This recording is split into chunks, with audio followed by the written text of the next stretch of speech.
keep the year to a minimum this episode because it's episode big 20. I'm on episode 20, guys. Episode 20. And I want to go big this episode. I just want to do something spectacular. And starting episode 20 of Mind Over Matter, I will be recording every single episode.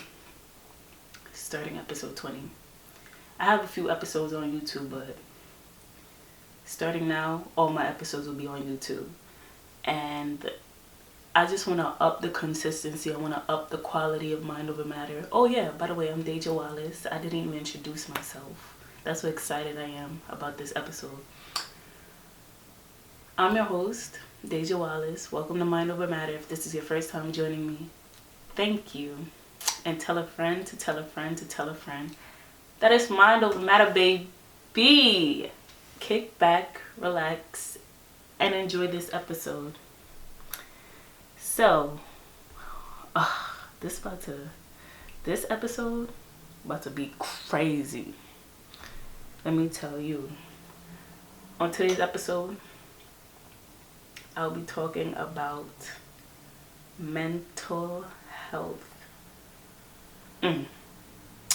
Heavy hitting topic. I feel like for this episode 20, we should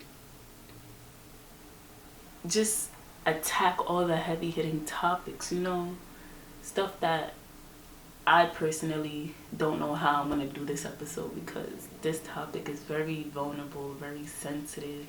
It's going to leave me feeling very, I don't know, very exposed. I might not even post it. That's how much I'm kind of like uncomfortable to talk about it. And that's just the big thing. That's why I really like this podcast, because I want to talk about topics a lot of people don't talk about.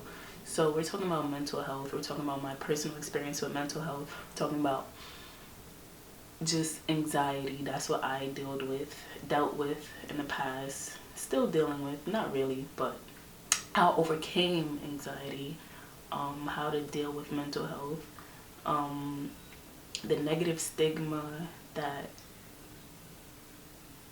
is in our Black community surrounding mental health, and just in this world as a whole, just the negative stigmas that are attached with mental health, and just the overall climate of the world today, why people are more susceptible to struggling with mental health. So yeah, we're talking about all of that on episode 20 of Mind Over Matter, baby. Where to start? I don't know where to start. Alright, I'm gonna start with my very first encounter with anxiety. I was in high school. My grandmother had just passed away. Rest in peace, Mama City. Rest in peace. Oh, throughout this episode, I might crack some jokes, and it's not because I'm taking away anything. I'm just trying to lighten the mood, because it's such a serious topic, and I just want to lighten the mood. I don't want it to be too serious and just too heavy of a topic. I'm not trying to take away any seriousness from the topic by using humor. It's just my way of, making things less heavy and less serious. So back to where I was. I was in high school. My grandmother had just passed away, and I came to school the next day like nothing happened. I didn't tell anybody. I on some real, I don't know what I was on, but I didn't tell anybody. Eventually I did, but my close friends, I didn't tell nobody. And that was the beginning of just me internalizing my feelings. That was the very beginning. I didn't tell anybody what I was going through. I just went through my school day like nothing happened. And that's where when I realized that, yo, I just have this habit of not expressing how I feel to people close to me, because I don't want them to feel like my problems are a burden in a way. I don't want them to feel like my problems are something they have to worry about. And I was always that go-to person. I was always the happy-go-lucky, oh yeah, crack a joke, kiki. But I never had anybody that I can go to with my, I never felt like I had anybody I could go to with my problems. So I kind of just internalized everything, and everybody always like, you know, came to me like I was their therapist, came to me because I have good advice. I would like to think I have good advice. They always came up to me with their problems, and I don't mind it, but I kind of needed that outlet to have somewhere I can express how I felt. Well, that was the first time I kind of really dealt with anxiety, just that feeling of not fully expressing how I felt. And the way I dealt with anxiety in high school was something on that Zaza, you already know. I was after school, exotics, my body. If you know, you know. If you don't, you don't. Top shelf. And I'm not talking about liquor. My ring fell. Alright, I can't pick that up right now. Anyways, that was my way of coping with it at the time. I thought it was fine. I thought everything was fine. I thought everything was dandy. But I lied.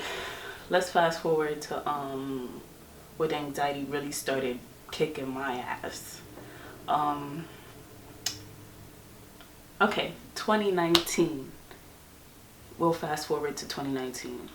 Second year in college. Okay, first year was amazing. It was a movie. It was amazing. I was upstate New York my first year of college. Still smoking on that Zaza. Still living my best life. And then my second year of college hit. Over the summer, going into my second year, I got accepted to my dream college, y'all. I got accepted to UConn, University of Connecticut.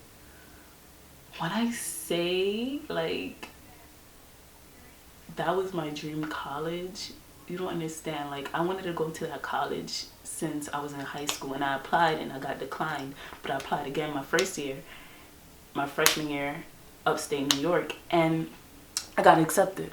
So I went. It was a no-brainer. I had to go. I didn't even think about it. I accepted the invitation to go to the college, and like I ran out of Delhi, which I was attending. I ran out of that college so fast. The reason I wanted to go to that college is because they had the #1 women's basketball team, and at the time I really liked basketball.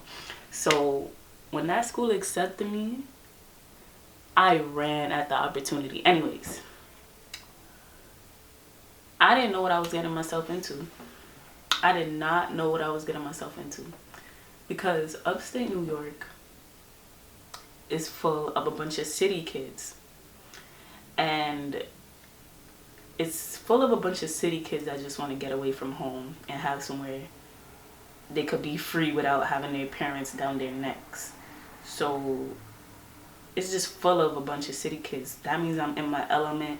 That means I know how to act. I know how to go about my days. I know how to, you know, speak. I know how to move, because those are my people, right? It's a bunch of New Yorkers up there. So Connecticut, even though it's not that far, it's like where I was staying in Connecticut, it was like a 3.5 hour drive. But I didn't realize how much out of my comfort zone I was until I actually got there. And it hit me, it came, everything just hit me at once. So I'm in Connecticut. It's a whole new world. I didn't know what to do. I'm just like, oh my God, I'm in my dream college. I don't know what to do. Like, I don't know how to act, or where the niggas at, where the cute boys at. So basically I'm there, and then I realized I don't know none of these. I don't know none of them. I don't know none of these people. I don't have any friends. I don't know anybody. I don't know how to get to the nearest bathroom. I don't know anybody. I don't know none of these kids. I'm a New Yorker. Most of the kids were from Connecticut, because what I didn't realize was that I got accepted to the commuter college. I didn't read the fine print, you know. I was so excited to go to the college. I didn't realize that I got accepted to the commuter college, which means you have to commute every day to the college. And I had to stay there for a year, and then the next 2 years I could be on campus. So to give you a sense of what I was really going through, oh wait, I'm not recording here, my bad. To give you a sense and to just paint the picture of what I was really going through in Connecticut, how out of my element I was. Alright, so boom. I was in class one day, and I happened to sit next to the black girl, you know, my people. So I said to the girl sitting next to me, oh, this teacher has me dumb weak right now. Not noticing that I was speaking to a Connecticutter. That's what they call people from Connecticut, Connecticutter. That's such a bad name, and I'm not even going to get into that. Connecticutter, bad name. But I said to her, this teacher has me dumb weak right now. She's like, dumb, weak, dumb weak, weak, weak. I'm like, yes, I'm speaking English. You don't understand? Like, dumb weak. I didn't say that, but like in my head I'm like, all right, it was good with her. Not realizing she didn't understand my slang. She didn't understand my friendly bandwidth. Other New Yorkers, you know, if I was in Delhi, upstate New York, I would say something like that and they will laugh and be like, facts or something. But I realized, like, wow, I'm really in a new place right now, and it really hit me. I'm like, wow, I'm out of my element. But anywho, I was just in a new place, didn't know anybody, didn't know where the parties were at, didn't know what cool places I can check out after class. And especially because it was a commuter college, it was really hard to make friends, because everybody when class was over, like, I was out. I was the first person out that door every time class was over. When the teacher said class was over, you don't understand how fast I left that room. I was definitely the first person to leave every time the professor ended class. And that's a big reason why I didn't make a lot of friends, and because it was a commuter college and I didn't know what I was getting myself into. I was so alone. I was so alone. Like, honestly, I've never felt that type of loneliness before, ever. And that's when the anxiety really, really, really kicked in. And I was just telling my people, I was telling my parents back home, like, I'm good, yeah, I'm good, it's good here, everything's fine. And then hanging up and crying, like, it's not funny, but I went through a lot. And then I had the pressure of, I put a lot of pressure on myself of getting onto that basketball team. Like, I was working out every day. I was doing the whole Rocky thing. I don't know if you watched Rocky. I was doing that whole thing, you know, running through the rain, like getting my body right and trying to just prepare myself for tryouts to get on that team. I really needed to get on that team. And All right, so one day I walked into I walked into UConn. I walked into college, and it was like, all right, I'm really here, and I really am like, everything hit me at once, and I was really looking around at everybody going about their day. It was around like the rush hour where everybody's like going to lunch, people have breaks, people are in study groups, and it's just a lot of kids during that 12 o'clock hour in the center just doing their thing. You know, it's very busy during that time. And I looked around, and then I started like hyperventilating, like I couldn't breathe, like I was like I was having a panic attack, like a real life panic attack, no joke. Like I thought I was having a heart attack. I didn't know what I was having at the time, but like everything just caved in on me. It felt like, yo, like the walls were coming in on me, like I couldn't breathe. So I kind of like managed to get myself into a bathroom stall, crying. Didn't know what to do, like trying to catch my breath. And then once it was all over, I was like, yo, what do I do? What was that? Like, oh my gosh, I don't know what to do. So I remember the at orientation, I was introduced to this man on campus. His name was Mr. Williams, and he said that if we ever had any type of problems, just wanted somebody to talk to, there's a on-site therapist that was basically entitled to anybody that was there, anybody that was a student at UConn. So I remembered that, and I went to his office, right? I reached in his office. I'm like, I just had a panic attack. I don't know what to do. I never experienced anything like this before. And I just started like, you know, going through a list of like, yo, I'm really going through it. This man looks at me and tells me, God as my witness, this man tells me I don't look like I just had a panic attack, and I look fine. He was basically telling me that I look like a very outgoing person, so he couldn't really believe that I had like a social anxiety type attack. And he was like, I look like a very outgoing person, but it's nothing he could do for me right here. He'll give me a clinic I'll go through. I'm like, yeah, please give me the clinic, because you did not help me at all. You just made me question my sanity. Like, am I really going crazy? Like, this man has a PhD, a whole therapist.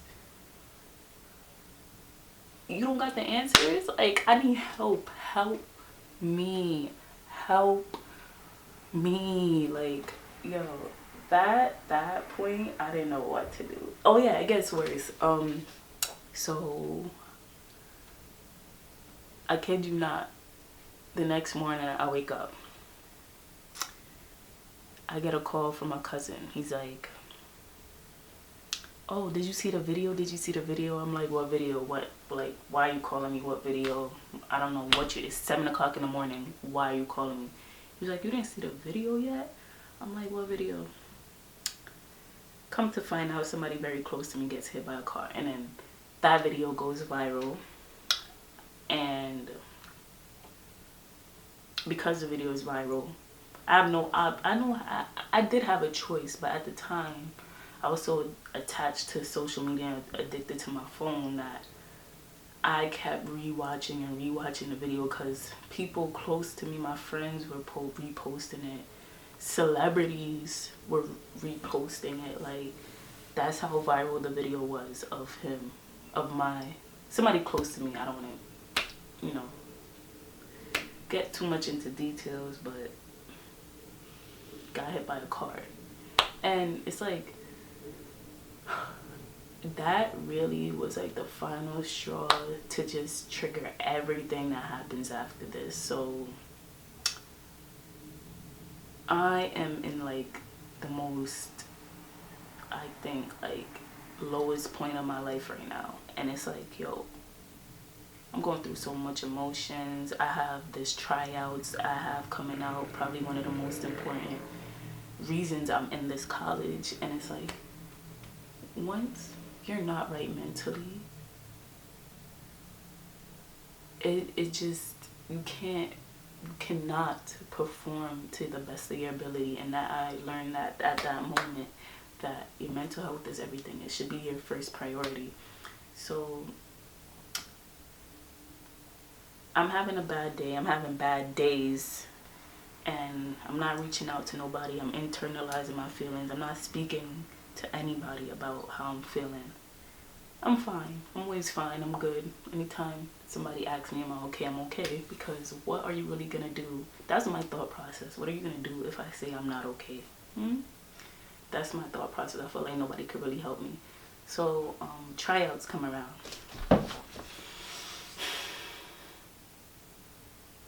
Tryouts come around. Nervous, anxiety on 8,000. I walk into tryouts. There's 50 grown young men, whatever you want to call them. There's 50 fully developed young men on the court. I'm thinking, all right, maybe I walked into the wrong tryouts. No, I walked into the right tryouts.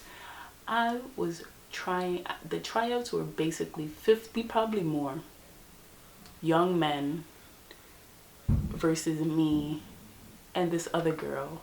And her thumb was broken, so I don't know what she was really doing there. But she was nice. I'm not going to hold you. And 50 young men versus me. And some other girl, but her thumb was broken. I choked. I didn't know what to do. I choked. I did not perform to the best of my ability. And I was just going through so much things mentally that didn't allow me to just, perform to the best of my ability. Once your mental is off, you can never be the best version of yourself, ever. And it was just, I was going through so much. And then that just put the icing on the cake. I choked. I flopped. I did not do as well as I thought I can, or as well as I prepared myself for. And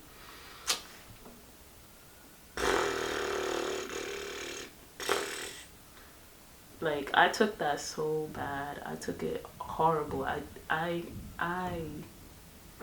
if y'all could hear what I was thinking after I did not make cuts at tryout, you would realize that something wasn't right. I was going through it. Your girl was going through it. Whew, I did not take it well. I ended up making appointments with the therapist, that Mr. Williams, the guy on campus that I had went to, that I spoke about earlier, that said I look fine. So I ended up going to this therapist because I realized I am not okay. I am in my room alone crying, not telling nobody how I was feeling. So I'm like, all right, I have to speak to somebody. And that's why it's so important to have people in your life you feel comfortable enough to speak with and to open up about your emotions with. It's so important to have those people in your life. And I realized that afterwards. But at the time, I was like, all right, I'm going to speak to this lady I don't even know and tell her my problems. That's what I thought I was about to do. But when I walked in, yet again, I didn't know what I was signing myself up for. So I meet this lady, and I'm just looking at her like, yo, I've been going through too much. I've been going through a lot. I don't know where to start. And she's like, okay, asking me a bunch of questions. And I don't know what it is with me, but when people start asking questions, it gives me CIA vibes. It gives me NCIS, Law and Order vibes. And I don't feel like I'm obligated to answer, even though that's her job. I just like, yo, you're asking a lot of questions, like a lot of questions. So after the questionnaire or whatever, she's like, it's not even a question, it was an interrogation. She was like, okay, well, you check off the boxes for general anxiety. I'm like, all right, what to do now? She's like, all right, do you want to take medications for it? I'm like, yo, no. And The thing why I think these therapists are suspect. They say you have to have a lot of therapists to actually find the right one that's perfect for you. But she definitely wasn't perfect for me. Like, I told her multiple times in multiple sessions I do not want to take medication, and she's like, are you sure you don't want to take medication? Like, the only medication I take is Zazad. If you know, you know. But I was like, if you don't got no Zaza, I didn't tell her that, but if you don't got no Zaza, you can't help me. Like, this medication is it's not for me. So she's like, okay, yeah, we could do these sessions. When will I see you again? So I went to 2 sessions and that lady never seen me again. Like, it just turned me off from the whole like therapy experience. But this shouldn't be you. You should, if you feel like you need therapy, you should definitely go and seek out that type of help. But it wasn't for me. It wasn't for me. I felt like she couldn't relate to my experience. I felt like she was very not for me, you know, just not for me, and kind of turned me off from the whole therapy kind of experience, which I hope I can later take up in my life. But right now, nah, it wasn't for me at the time.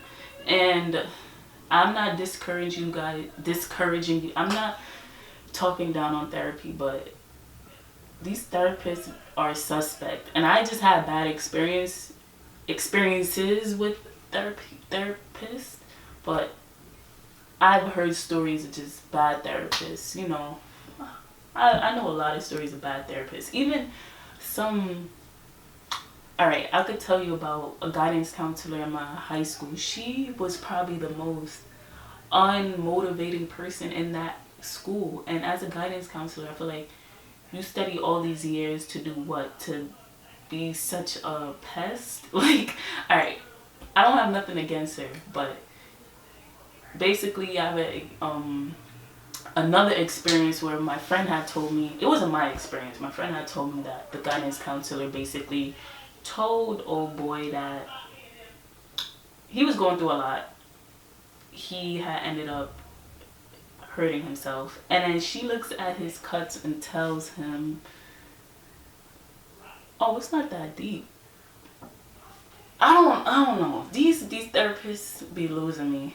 It's very sus. These therapists, they're suspect. But I'm not trying to discourage you guys from getting therapy at all. It's just I've had bad experiences with it, and I know people, more than one person, that had bad experience with them. And it's like, I feel like they go through a lot too, that they just have to take in a lot mentally from other people just going through a lot, and it's just not healthy. And it's just a lot. It's just a lot. Mental health is a lot. Anyways, back to where was I? I stopped going to her. She did give me a good tip though. She suggested that I start journaling. Journaling. I did not take up journaling. I did it for a week and it was really good, but I should really start journaling again. What I realized from my experience is it's gonna be different from other people's experiences, of course, because we're all different. We all what we handle in different ways. You get me? So my experience is gonna be different from other people who experience anxiety, and just that whole experience happened within the span of 2 weeks, and it was a lot. It was a lot to deal with, and mental health is a lot to deal with. What I learned was that when I am going through a lot of things, I have to have a way to express what I'm going through, because with mental health, what we tend to do is, any type of mental health, I can confidently say what we tend to do is, pretend you have a jar. We basically put what we're going through inside the jar, which is inside ourselves, inside our mind, and we don't talk about it. And then eventually we don't have anywhere to put these things. The jar becomes too full, and then the jar starts spilling over, and then next thing you know, you have an anxiety attack. Or next thing you know, you're crying in the corner and you don't know what to do with your life, and you feel like life isn't worth living. And that's probably one of the most like saddest feelings ever, to just go through that emotion. And that's why I can't stress this enough. You have to have people around you that you trust to express how you feel. And in the Black community, or just in general, it's hard to express how you feel, because it's just, there's just a negative stigma that's attached to mental health, a negative stigma that you're weird. And it's just more so just this toxic way of thinking that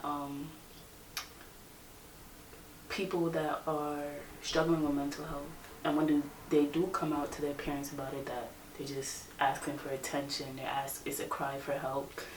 It's not real in a way. It's kind of this imaginary thing that's not possible. Like, how is this possible? Your life is great, your life is perfect. And that also plays back in, and it feeds the mental illness, and it makes it very, very, very difficult to actually overcome it, because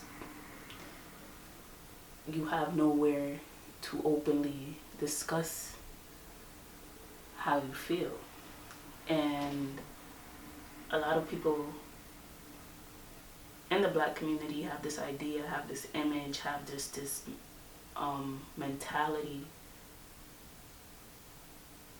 just this way of thinking that mental health is attached with this kind of person, this type of person, or it looks a certain kind of way, like, and it's all like negative images. Like, it is a negative thing. Like, it's not something we should rejoice, but at the same time, it isn't something we should alienate and make people who are going through it feel like they're not normal. And it is normal. We all have our bad days. We all go through things, and it's okay not to be okay. And a lot of the times, it makes it seem like it's not okay to be okay when it really is. And it's just, we have to unlearn these things. We have to unlearn this kind of mentality that mental health isn't real, and it's kind of just an excuse to not deal with their responsibilities. And we see it a lot on the street. We see homeless people, we see people incarcerated. Well, we don't see it, but it's a lot of people incarcerated that deal with mental health, and they kind of are looked at as crazy, mad people. And they're not crazy. If you are dealing with mental health, you're not crazy. And I realized that talking about it is the first step. And when I do open up about it, I realize there's a lot of people that's going through what I'm going through, and there's a lot of people that struggle with mental health, and it's not really that much of a crazy thing to happen. Life is a mental game, so we live a lot of our lives in our heads, so it's not that crazy that a lot of us struggle with it. But it's just kind of frustrating that these negative stigmas are here that makes it hard for us to open up about it. And when you do open up about it, you realize, all right, so-and-so opened up about it with me because I had the courage to open up about it with them. And it's like, if you do open up about it and then the person isn't going through it, they have these kind of preconceived notions, and they have these kind of ideas that are attached with mental health, and they're negative ideas. And it's like, we need to unlearn this, and we need to, as a whole society, kind kind of be more open about mental health and not make it something that you talk about in secret and kind of on the hush hush.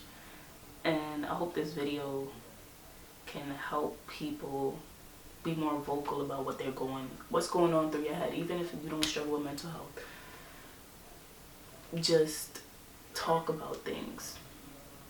And that's what I learned with my, panic attacks. I learned that I no longer have them.